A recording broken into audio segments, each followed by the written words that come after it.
Hello, everyone, and welcome back to the Love Like Crazy podcast. I'm your host, Jay Coleman, and actually, you're probably wondering, where's Stacy at? Well, actually, she's not joining me today.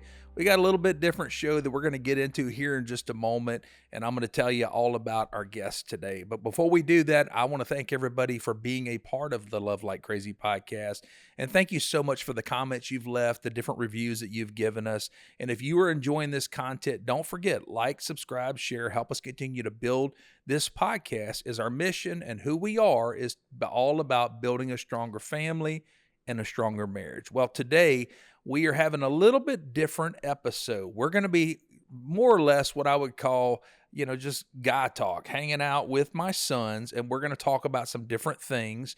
And it's going to be somewhat of an unfiltered session as we just kind of share some things that are on our heart, some things that are on our mind, and you kind of get to see me hanging out with my son. So today I have with me my oldest son, Tyler Coleman. Tyler, how old are you? 28. 28. And I got my middle son, Bryce. How old are you, Bryce? 26. 26. And Reese, how old are you? 25. 25. He's the baby of the family. So, look, if you're anything like me, I always get called that, oh, he's the baby of the family, because I'm the baby too, and it always kind of rubbed me the wrong way. So I apologize, Reese. Hope you're not too sensitive about that like I am, but it is what it is. It's all good. Okay. It's all good. Starting out real strong. Starting off you're real not too strong. sensitive. So, guys, why don't y'all take a second and just kind of tell everybody, I know in past episodes y'all kind of told everybody about yourself a little bit, but kind of throw just real quick who you are, tell us about your wife, tell us about your family, and who wants to jump in there and go first. Bryce, I'm 26. Me and my wife, Sarah, have been married for almost 3 years, and we have a 5-month-old baby named Margaret. Baby Margaret. And, stuff's been good. So that's me. All right, Reese, you want to go? Yeah, I'm Reese. I'm 25. Me and my wife, Kayla, have been married also almost 3 years. Again, I don't have any kids. Well, he has Murphy. I do. Yeah, I guess I don't really see it like that, but that is my wife's baby. Your wife does. Your wife does. Yeah, she does. That is her baby. Yeah, we have a golden retriever who's, I think he's like 2 years old. So, yeah. All right, Tyler. And I am Tyler. I'm the oldest out of all of us. And me and my wife, Brittany, have been married for 7.5 years. And we have almost 4 children. Well, about next month, I think we'll have our 4th one. Livy, Hudson, Ella Bug, and soon to be twin boys. Nope. So, Nope. Right. Not that. That's what I keep, they don't know. We don't know what it is. They don't know if it's a boy or Twin girl. girls. But twin girls. 4 weddings to pay for. Quadruplets. Better start selling some concrete. Well, here's what the direction I kind of want to go in first of all. When you hear the word mentor or mentorship, I know that's a word that's, used in this day and age. Everybody's all about mentors, and we've used that word in the church quite a bit. What pops into your mind? What do you think about when you hear that word? I guess I'll answer. When I think of mentorship, just kind of maybe even separate from discipleship, but mentorship, I kind of think of just, you have somebody who's just kind of, showing you examples of the directions and things that they've gone and done in their life. I go to Star Wars, I guess, like Obi-Wan was to Anakin. That's a bad example. He didn't turn out that great. He was a good mentor. Yeah, he was a good mentor. Anakin was just a terrible mentoree. No, I don't. Apprentice. I don't agree, because I think that you've always got the ability. Think about this: you speak into your kid's life. Not every kid makes the best decisions, and Anakin, as Obi-Wan speaking these things into his life, he chose to go with the dark side. He had a choice to make, just like we all have a choice to make. Am I going to follow after righteousness, or am I going to follow after sin? Am I going to follow after the world, or am I going to follow after Jesus? We've always got a choice to make. So, okay. I'm pretty sure he killed children in the 3rd episode. Because of that, he got his legs chopped off and burned alive. Yeah. No, well, anyway, I say all that to say, I God, Bryce, that got dark quick. Hey, can I get an amen? Wow. Golly. Deserved it. Well, Anyways, my bad. Everybody knows that that's what happened in the movie. He did get his legs chopped off in the movie, but let's move on. Tyler, go ahead. Yeah. So, wow, that was a rabbit hole of a example. 66. Yeah. No, I look at when I think of mentorship, I just think of having somebody that's, in your corner, that's been there and that's been in your shoes before, that's just helping point you in the right direction, helping guide you in the right direction, helping you hopefully learn from the mistakes that they made, even though a lot of times they probably know you still have to make the same mistakes that they made just to learn the lesson. Yeah. So that's kind of what I think. All right. What do you guys think? When you hear the word mentor or think of mentorship, what does that mean to you? Well, he kind of covered, the whole definition and everything. I think it's. So is your answer? I'm gonna go with what he said. Yeah, sort of. I would say The Star Wars part or the other part? The Star Wars Yeah, part. both, Bryce is like, I agree with the Star Wars part, actually. I relate. Yeah, I would say probably. I don't know. I guess a big mentor in your life is probably someone who's a fatherly figure or just your dad in general, especially when you're growing up. And then, eventually growing into having other mentors in different areas of life. Bryce, you got anything you want to add? No, I mean, I agree with what they say. Just somebody that offers guidance and is there as you walk through life with you in certain aspects. So you think it's important for, especially, we talk about, this is more guy talk today. So do you think it's important for a young man to have like a mentor in his life, somebody he can look up to? Oh yeah, I would definitely think so. Of course, I would tell all the guys, as a husband, as a father, you better be speaking to your kids' lives and mentoring your kids, because whether you realize it or not, your kids are watching you, your kids are learning from you, whether it's good or bad. Take me out of the equation. Is there anybody that pops to your mind immediately when you think about, hey, this person was somebody who was a mentor in my life and spoke into my life? I would always, and then they would probably agree with me, but I would say Mr. Johnny Verson was definitely a mentor in our life. I'm not gonna, like, it's not like he taught me all these, movie scene like things in my life, these like phrases he would say, just like somebody who was always around, always there. Yeah, always there with us. All three of us worked at the church with him in the summers, and he was just always a constant, just positive role model. Yeah, like a grandpa figure kind of deal for us. So, and just a godly man. Yeah, he loved the Lord, and yeah, he was I would think he was a good mentor to all three of us. So. Okay. Anything in particular that he spoke into your life, you like, man, this really stands out above the rest? Yeah, one. Well, let me think. You got anything? Yeah, I'm trying to think of something I can say on this podcast. A lot of stories, like with Mr. Johnny. For me, I just remember I actually told this story at his funeral service. When I was, I think, a freshman in high school. I just being a stupid teenager, just having a bad attitude, bad day, and I was working with him. And then he asked me if I could come help him with some stuff at his house when he was remodeling his house, and I just having a really, really bad day. And I just remember him telling me, and I always loved this advice, and I wish I would have appreciated it more at the time, but he's just asking me why I was acting like such a turd, really. Like, he was just, why are you acting like this? And he told me, he's like, you just need to keep your head down, work hard, and love Jesus. And that stuck with me. Like, even now, like, I still have times in my life where it's like, I probably just need to like keep my mouth shut, just keep my head down, work hard, and just love Jesus, and the rest will work itself out, you know? Well, I think it was kind of funny because a lot of times he would share scripture with you, but it was the Johnny Verson version, the JVV, because it may not be word for word, but he would just, give you the word and the way that he remembered it. It was always, Matthew, Mark, Luke, and Johnny. Reese, anything that you think of that just jumps out at you like, man, this is something Mr. Johnny spoke in my life that really, impacted me and made a difference? Yeah, I worked at the church for a while underneath Mr. Johnny, and when I was younger, I didn't have the best work ethic, but then I remember when we were demoing the storage building, and I think we spent like the whole summer doing that because Mr. Johnny was saying to save money, we're going to do a lot of the work, and then we're going to hire a crew to come move it to the back. And,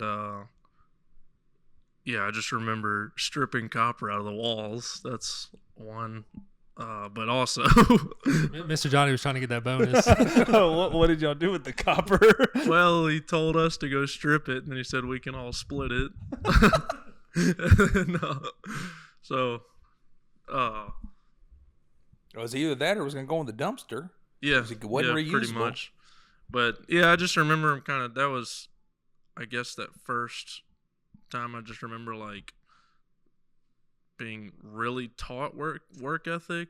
Like, you know, I had been taught work ethic in the past, but like obviously by you and stuff. But that was like where I guess where it kind of clicked. Like I should really start working hard. And honestly, I enjoyed destroying the building. So Okay. that was also I know we used to cut grass. Me and Reese used to cut Mr. Johnny's grass that one summer. You remember that? yeah. And he would give both of us $20. And I remember one time he would pay us, and then we'd go to Blimpies right across on Magnolia Bridge. You remember that? Mhm. That it's connected to a gas station. We went in there. I remember me and Reese ordered, and the lady was like, you know, are these separate or together? And me and Reese looked at Mr. Johnny like, you know, giving him the eyes like, you got this, Hoss. Like, you're really going to make us spend our $20 on our lunch? Yeah, he paid for it, though. Okay. So, So you got $20 and a free lunch out of the deal. yep. He's a good All right. man. Is there anybody else that comes to your mind like, hey, this person was instrumental in speaking in my life? I think Mr. Carl Godan. I mean, he, going on the mission field and used to go out there and go fishing with them. And, he was always one that I think was also kind of like one of those figures for me. I mean, I know they would also agree. Yeah. It's kind of like, these guys that did the same for all of us. Yeah. So, Well, that's the thing. I sit here rattle off a lot of names like Carl. Yeah, He was one who Carl. spoke into my life and helped me learn a lot because I was young whenever I met Carl, and he spoke into my life and helped me a lot with marriage. Learning to be sensitive to my wife, and of course me and Mr. Carl Godan. Yeah, I mean, when I talk about Uncle Carl, I'm talking about Carl Lemon, then in Carl Godan. He and I spent a lot of time that's together. Poppy. That's Poppy. That's Poppy. On the mission field and just spent a lot of time. Mr. Carroll, me and Mr. Carroll spent a lot of time together, and the stories that man can tell. Hey, Mr. Carroll taught us how to be outlaws. Yeah. We're not going I to say can't too get much. We don't into want to. it. I don't. we don't in need to be case- held liable. In case the law is listening. No, well, let's be honest. Now, Mr. Carroll, when he was young, he apparently was a little wild, but he got saved, started following Jesus. That we talk about the BC days, and he would tell us stories sitting around the campfire at the camp of things that Could be in a movie. could be in a movie. It's like, how in the world did you survive that? And it's just like, man, those stories are crazy. Yeah. But anybody else comes to y'all's mind? I could sit here and name guys all day long. Yeah, I mean, I think like it just comes in. You have mentors in different seasons of your life. Yep. Honestly, since I was a senior in high school, Jeremy Quintini's been a huge mentor in my life, and I talk to him now about raising my kids, and just anything and everything. He's just seen all the stupid stuff I did from when I was a teenager, and and just like different ones that. Like one of my best friends, Anthony Burns, like we're like best friends, but he's 10, 12 years older than me, and I think that's an important thing to have somebody that you can lean on that's been there and done that, Of course, you got all your different friends that are, all your age, but like when you have somebody that has kind of seen the things that you're probably going to see, Yeah. I think that's when it gets, that's when it's important to have those people in your corner. And this is one of the things I tell you guys is that you can always learn something from everybody. It's like, I got friends like Casey, like Steve, like, Mr. Ott, different ones that I just watched them and I learn from them and I listen to them say things. And if you've always got a teachable spirit, you can always learn something from, even if they're younger than you can always learn something from them. So, okay, let's turn this now as far as mentorship and do you guys see yourselves, mentoring and speaking into, because you had, like you go into scripture, you've got Paul with Timothy speaking into his life. And everybody always says you need to have a Paul in your life, somebody who can speak into you, but you need to have a Timothy in your life as well, somebody who, you're speaking into. And in scripture, you see Paul mentoring and training and speaking into Timothy's life. do y'all see anybody, or do you see yourself with opportunities? And it may involve the church, may not involve the church, might be somebody at work, might be somebody that the Lord just put in your life that you're in friendship with, and there's accountability there and whatnot. So let's kind of talk a little bit about that. What does that look like for you guys, or what are your thoughts on that? I think when I was doing youth ministry, which Reese could probably relate to this now because he's doing a lot of youth ministry stuff too. But when I was doing youth ministry, that was a really easy answer. Like, yes, I am discipling, like, I'm mentoring like a lot of younger, teenage kids.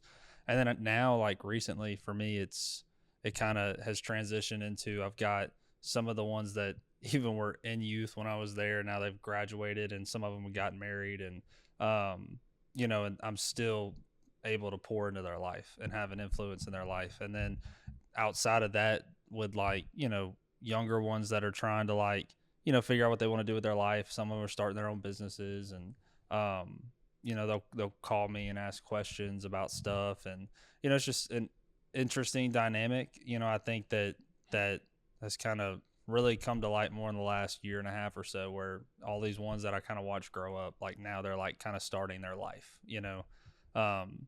but then outside of that, obviously like my kids, so maybe Murphy, I don't know.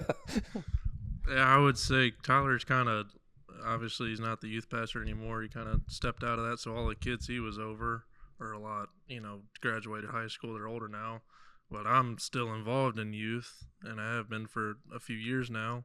And so all the kids that we're over now at the Watson campus, that we help lead is, they're still in high school and stuff. So it's try to mentor and disciple them the best we can. Not perfect, but we try. Yeah. Okay. Bryce, anything to add to that? I mean, I'm not involved in youth, and I'm not going to sit here and act like I mentor all these people or nothing. But, I mean, there's certain guys in my life that I do, like, when the moment arises, I try to mentor as best I can, if that makes sense. Well, and I think a lot of times, you kind of laugh when you say that, but I think a lot of times we don't realize that when we have those moments and we're saying things, we're sharing something that's maybe deep or impacting in somebody's life, we don't maybe recognize that as a moment where it is a mentorship moment. It is a discipleship moment. And so we can't ever take those moments lightly. So. Yeah. Well, I mean, I'd like specifically trying to think, it's like I don't have a certain person that I'm like, oh, I'm mentoring in their life. But like, I'm thinking back, like this past week I had a moment with a friend where it's like that was definitely something that a mentor would do, like those conversations. But all right, so let's dig into this a little bit now, because look, I gotta tell y'all, Tyler can speak to this, and Margaret's still a little young, but there's that fear whenever you have a kid, like, man, I just don't want to screw this up. It's like there's so much stuff going on in the world now, and I just want to make the right decisions. I want to live Jesus in front of my kids. I want to give them the right direction in life. But there's always that, as you guys step into junior high, into teenage years, and even in college and beyond that, like to where your kids are making right choices and God-honoring decisions and following after Jesus with their life. But I'm proud of you guys because y'all done so well. Y'all's work ethic. And here's the thing: you can have great work ethic and still not have a relationship with Jesus. And I've watched all three of you have those moments where you encountered Christ. You surrendered your life to Christ. And I know that y'all are not perfect, have not been perfect, just like all of us. But, the importance of, as a dad, speaking into your kid's life and giving direction. Tyler, you can definitely speak to this because you got fourth one on the way. And, we talk about kids needing their dads. Boys need their dad. We live in a day and age where the world's trying to emasculate men and, trying to toxic masculinity. And I get there's some validity to some of that, but the woke culture that we live in now is really trying to brush, manhood off to the side. So how important is it to have a mentor in your life as a man, but as a dad, being able to mentor your kids? Oh, I'd say it's probably outside of the relationship you have with your wife. It's probably the most important relationship dynamic that needs to be there. I'm not a perfect father. None I don't of think us- none of us are. None of us are. But I know that there's kind of a few things that I want to make sure my son knows, right? I want to teach him to have a relationship with the Holy Spirit as early as I can. And then I want to also teach him how his relationship with the Lord, his walk with the Lord, how that trickles into every aspect of what he does in life. Like, because we serve God the Creator, who, painted this beautiful piece of work of the universe and everything we have, like, what we see from that in as a raising a young man is that I want to teach him how, because God worked so hard to do that, like, we too can work hard. Like, we can bring glory to God in every aspect of what we're doing. But then also it's just like I'm still figuring this out. Like, I'm not, my son is almost 4. It's like, we're just now getting to the place where, like, he knows things, but, like, I'm actually starting to be able to teach him things that he can tangibly do. And so for me, it's like obviously I want my son to work hard. I want him to be compassionate for others. I want him to love his sisters and to treat them with respect and honor his mom. And I want him to respect authority, and I want him to walk in all those things. But at the end of the day, like, for me, I think if it just comes down to teaching him, the importance of walking with the Lord daily and how that can, be reflected in every single thing that we do. I think that kind of would surpass all of the agendas of today's society. It goes above all of the issues in society today. And I think that that's one of the things that I'm striving for. I know a lot of guys that are, in the same boat, and we're just trying to raise, men, godly men. Reese, you got anything you want? Because I look at you, and I know you're working with teenagers now. You're in the leadership with the youth ministry. I think Tyler brought that up, and you shared a little bit about that.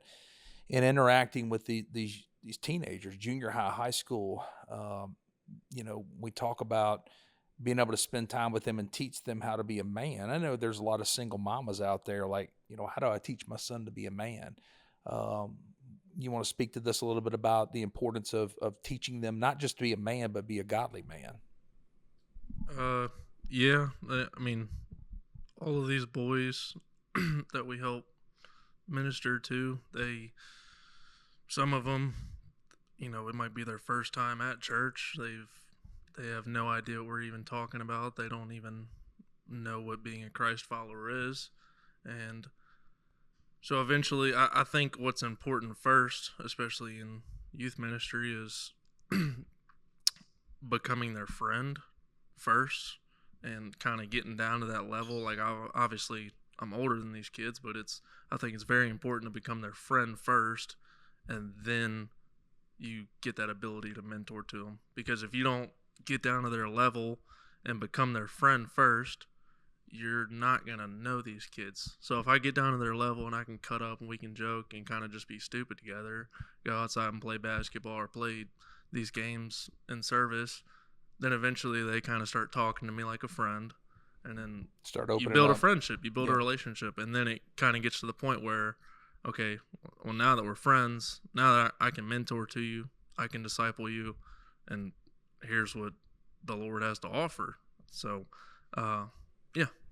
Well, and I love that. And I want to go in this direction. Bryce, you have a secular job. You work out in the world every day. You're in a plant. You hang out with a bunch of guys, a bunch of men. One of the things that's amazing to me is the mindset that the world has as to what makes up a man. And, it's kind of an accepted thing. Like, well, real men, they act this way. They talk this way. Real men look at porn. It's like just what men do. And, being in a setting where there's a lot of men, a lot of, guys interacting with each other, do you see some traits that are, I want to say the word maybe dangerous, or do you see some traits out there that this is accurate? Like, guys are just acting, and the world says that's not the way you should act. And I get it. You guys would, like, man, you're in the church world, you're a little bit sheltered. You don't experience those things. But the world that we live in says that's what makes up a real man. You have to act like that. And Tyler, I think you hit the nail on the head when you say it's a lot of times a facade that you put on just to, you know, like I'm a man, so I'm going to act this way and be this way. So, Yeah, I mean, definitely for me, it was I'm not gonna say a culture shock. It was a shock when you get out there and you realize not everybody was raised the way we were, you know. And yeah, men do talk like that, and they do look at that kind of stuff, and you know, I think that's just It's like normalized. Like it's just like, at least what I've seen, like on different job sites, you know, kind of what you're saying is like it is literally worse than what you would imagine, but it's also so normal to that environment. I think those kind of men are shocked to see men like us that don't, you know, I worked at the Coca-Cola plant. Reese did too, with a dude that I got linked up with, but he's also a believer, and his whole, you know, him and his brother's company is founded on Christian beliefs. These are God-fearing men, and me and him were standing there one day, and a random guy walks up, and this is in the Coca-Cola plant, and he just tells us this horrific, dirty joke, and he starts laughing, and me and Chris were just like, okay, this is not funny. Well, he walked off, and me and Chris were standing there like, well, why do men think that every man wants to, we're not all like that, you know? We never talked to this man before. He just assumed because we're men, like, we would think this is funny. And I remember me and Chris just talking about it, like, you know, like, as believer, like, it really wasn't funny. well, and I think it comes down to this. You got to remember, wherever you are as a Christ follower, people are watching you. People are seeing how you're going to respond to that joke. People are going to hear what comes out. And it doesn't mean you're never going to, you know, make a mistake or slip up or have a, you know, something come out of your mouth that shouldn't come out of your mouth, but people are watching. I think piggybacking off of what he's saying, like, I definitely do 100% agree. Like, people are surprised to find out, like, other guys in those environments are surprised to find out that, like, you know, like, to see other men that were raised like with a moral stance on something, if like anything really.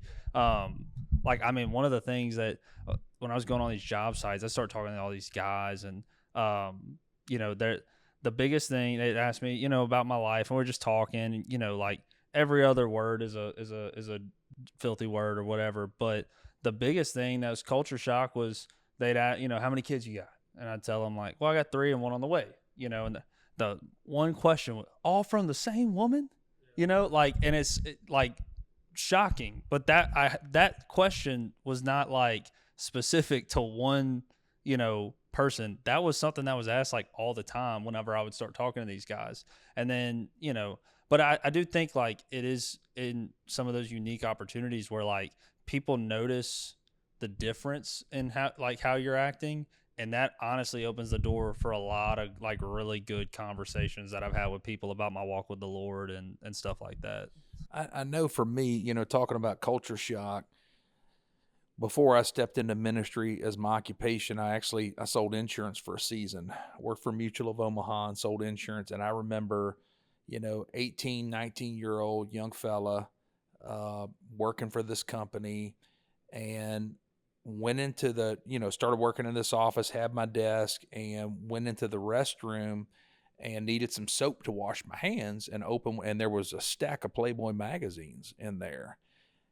And I had just never been exposed to that. Like, my dad, you know, I know some people say that's normal, but my dad did not display that or that type of behavior for me. And I just remember being shocked, like, why is this in here? Like, this is not professional for us to have in the office. But also the choice for me in that moment, like, am I going to grab a hold of this and pop it open and look at it? And I remember telling the manager, you know, look, I don't appreciate you guys having those magazines in the bathroom. I don't think it's professional, and I don't think it's the way. And he was like, what are you talking about? That's just what guys do. And I'm like, well, that's not what this guy does. And then fast forward in life, some years later, a friend of mine he was a partner in a firm, and him telling me that in the men's bathroom they had magazines that didn't need to be there, and he was bothered by it. And I remember going to his office and making the comment to him, I just don't think that that's professional. And he told the other partners, like, that stuff, we need to get that out of the office. First of all, I don't think that it should be here because I'm not interested in it, but it's also a bad reflection for our clients. And lo and behold, stuff disappears. They get it out of there because they realize this is not professional. But then on top of that, you understand that as believers, we can make a difference in this world. As believers, we are called to let our light shine for Jesus, whether we're in a plant and people are telling ugly jokes and we're like, yeah, that ain't funny. Or we're somewhere and we're confronted with something like that and we've got a choice to make in that moment. So thoughts on that, Reese? Yeah, I think that everything that y'all pretty much just said, talking about, people just different ways on how to quote unquote be a man, especially, working a secular job and whatnot.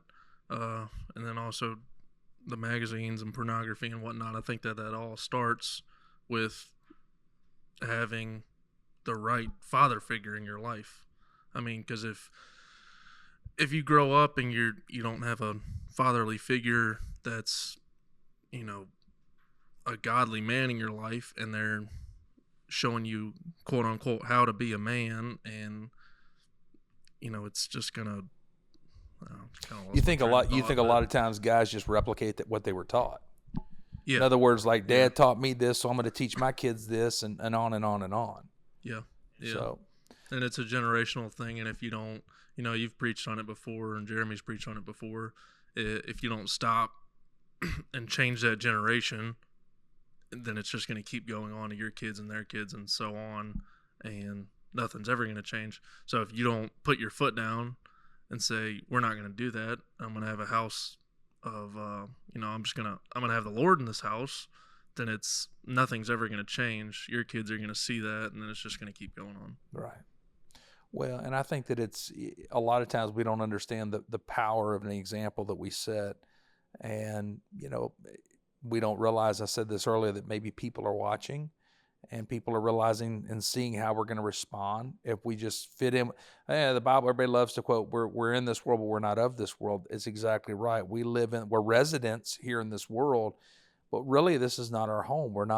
We are set aside because of Christ and set apart because of Christ. And so the world that we live in is watching. So Tyler, any thoughts you want to throw in there?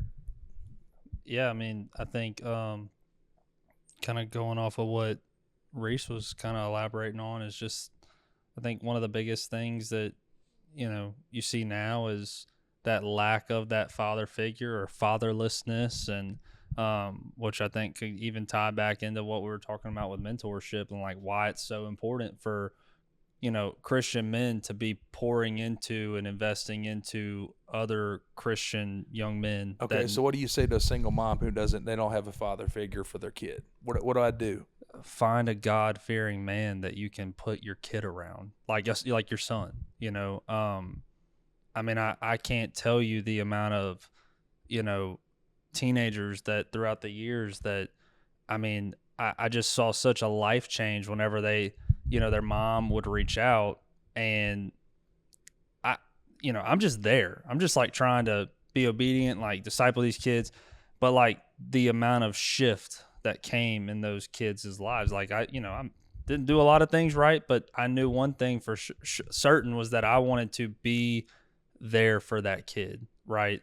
And I just saw it time and time again. And I know a lot of other, close friends of mine that are in ministry as well. Like they would say the same thing. Like just find a God-fearing man that you trust, that you can put your son around, who can learn. Somebody like Mr. Johnny or Mr. Carl Godin, like that taught us so many things that, and we had you around too. So like I think that's just like a blanket thing. Like it could just be for anybody. Like young men need God-fearing men to lean on. Like, and I don't know, it's important.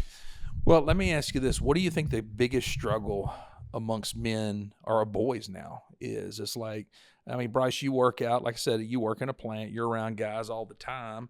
We're in a church setting, working in a church setting and see guys. I know as I interact with guys and counsel with different guys, whatnot, some of the struggles. What do you guys say some of the biggest struggles that men are having or young men are having in this day and age? I would say, especially, it's getting worse and worse, but lust and pornography. I mean, I don't know what the statistics are, but yeah, having your phone. I mean, it wasn't like when you were growing up where you're talking about these magazines where it's like, oh, you pop up in a bathroom. I might see it, but I might not. You know, if you go to school, you're probably not going to see a magazine. But when you grow up and go into the workforce, yeah, you might see it. But now you give your kid a phone when they're 11 years old because you want them to be safe and you want them to be able to call you whenever something's wrong. But now they also have access to a billion pornographic videos, and it's all free, you know, so it's just right at the grasp of their hands, and all they have to do is pull it out of their pocket, and there's free porn. They got access to it. Yeah. Okay. What else? What are some other things you guys feel that maybe guys struggle with in this day and age? I think. That's a tough one. Let me say this. I think that a lot of times guys struggle maybe with insecurities. Now that sounds kind of, girly to say something like, oh, what are you talking about, insecurities? We're worried about what other people think about us. We're worried about whether or not, am I a good father? Am I a good husband? Am I good at my job? And there's a lot of guys who battle with that insecurity, and they overcompensate in a lot of areas as a result. And Reese just said pride. Pride. Which I do agree with. I mean, I know a lot of guys that are our age that, you tell them, hey, you need somebody mentoring you. I don't need anything. Like everybody's got it figured out, right? Or at least that's what they like to portray. But the reality of it is, like, everybody really truly does need somebody, to give them guidance. I mean, it's just it's needed. Well, and I think that that's where, pastorally it comes down to having the opportunity to be able to speak into guys' life. That's one of the things with Journey Men. We've kind of changed the format of Journey Men to where we do table talk, and I'll share a little bit, or Jeremy will share a little bit, then we do table talk. I think it's the importance of having the ability for guys to be able to speak to each other one-on-one, because the reality is I got to figure it out, I don't need anybody, but at some point you do figure out, I do need somebody. And that's why it's good to have somebody in your life who can hold you accountable, but somebody in your life you can just, bare your heart with and say, hey, this is what's going on in my life. My marriage is struggling. I'm a terrible dad or whatever. And just have somebody there who can hold you accountable and help give you encouragement through that season in life. That's just what the Bible says. If you confess your sins to the Lord, you're forgiven. But if you confess to a brother, right, then you're healed. Yep. And I think, like, the stigma is like, oh, well, I don't need that, or, gruff, tough, whatever. Like, just get over yourself and just recognize the fact that healing was the intention.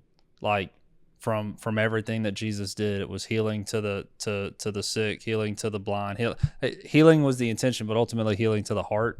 And I think that comes through a lot of mentorship. That comes through spending time with guys that you can lean on and, really walk through different things, whether it's confessing sins or it's just everyday life. Yeah. Yeah, I think that goes hand in hand with guys asking for help. I mean, as a man, especially if you're a non-believer, you don't want to ask for help. You can do everything, especially if you have kids. I mean, I don't have kids yet, so I don't fully understand that, but you don't want to show your kids that you have to ask somebody for help. You want to be able to do it and provide for them and, do all these things. But me personally, as a believer, I'm not afraid to ask for help. Have you ever had to ask for help?